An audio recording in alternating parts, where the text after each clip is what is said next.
मनुष्यों की पोशाकें उन्हें विभिन्न श्रेणियों में बांट देती हैं। प्राय पोशाक ही समाज में मनुष्य का अधिकार और उनका दर्जा निश्चित करती है।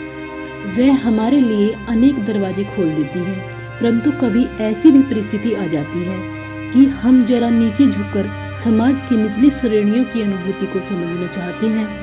उस समय वह पोशाक ही बंधन और बड़प्पन बन जाती है। जैसे वायु की लहरें कटी हुई पतंग को सहसा भूमि पर नहीं गिर जाने देती, उसी तरह खास परिस्थितियों में हमारी पोशाक हमें झुक सकने से रोके रखती है। बाजार में फुटपाथ पर कुछ खरबूजे डलिया पर कुछ जमीन पर बिक्री के लिए रखे थे। खरबूजों के समीप एक अधेड़ उम्र की औरत बैठी रो रही थी। खरबूजे बिक्री के लिए थे, परंतु उन्हें खरीदने के लिए कोई कैसे आगे बढ़ता। खरबूजों को बेचने वाली महिला तो कपड़े से मुंह छिपाए सिर को घुटने पर रखे फफक फफक कर रो रही थी। पड़ोस की दुकानों के तख्ते पर बैठे या बाजार में खड़े लोग से उस व्यक्ति के संबंध में बात कर रहे थे।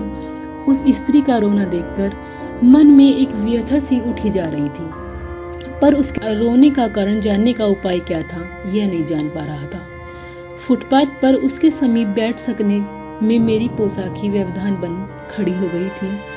एक आदमी ने घृणा से एक तरफ थूकते हुए कहा, क्या जमाना है, जवान लड़की को मरे पूरा दिन नहीं बीता और यह बेहया दुकान लगाकर बैठ गई। दूसरे साहब अपनी दाढ़ी में खुजाते हुए कह रहे थे, अरे जैसी नियत होती है अल्लाह वैसी ही बरकत देता है। सामने के फुटपाथ पर खड़े हुए एक आदमी ने दियासलाई की तीली से कान खुजाते हुए कहा, अरे इन लोगों का क्या है, लोग रोटी के टुकड़ों पर जान देते हैं। इनके लिए बेटा बेटी खसम लुगाई धर्म ईमान सब रोटी का टुकड़ा है।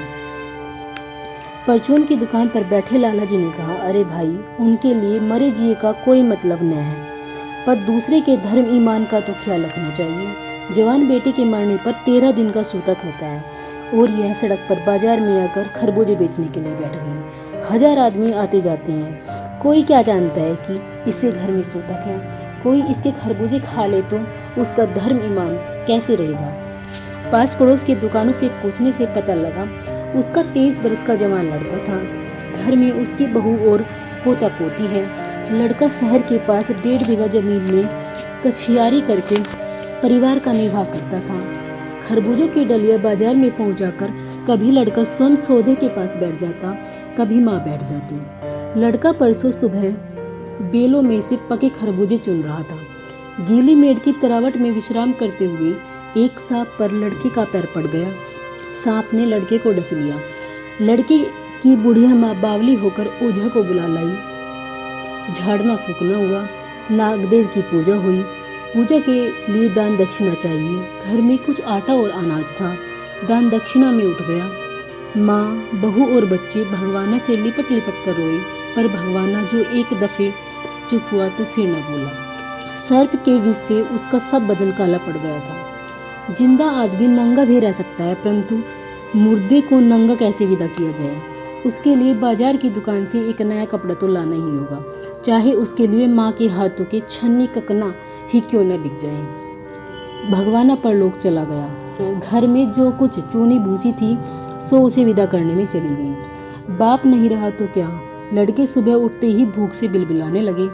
दादी ने उन्हें खाने के लिए खरबूजे दे दिए, लेकिन बहू को क्या देती। बहू का बदन बुखार से तवे की तरह तप रहा था।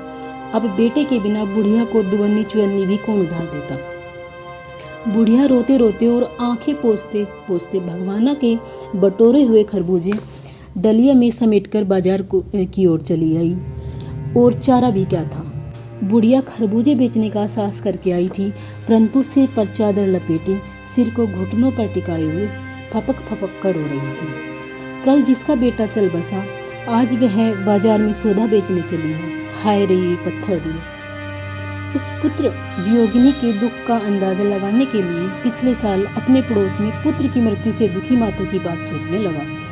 वह संभ्रांत महिला पुत्र की मृत्यु के बाद 2.5 मास तक पलंग से न उठ सकी। उन्हें 15-15 मिनट बाद पुत्र वियोग से मूर्छा आ जाती थी और मूर्छा न आने की अवस्था में आंखों से आंसू न रुक सकते थे। 2 डॉक्टर हरदम सिरहाने बैठे रहते थे। हरदम सिर पर बर्फ रखी जाती थी, शहर भर के लोगों के मन उस पुत्र शोक से द्रवित हो उठते थे।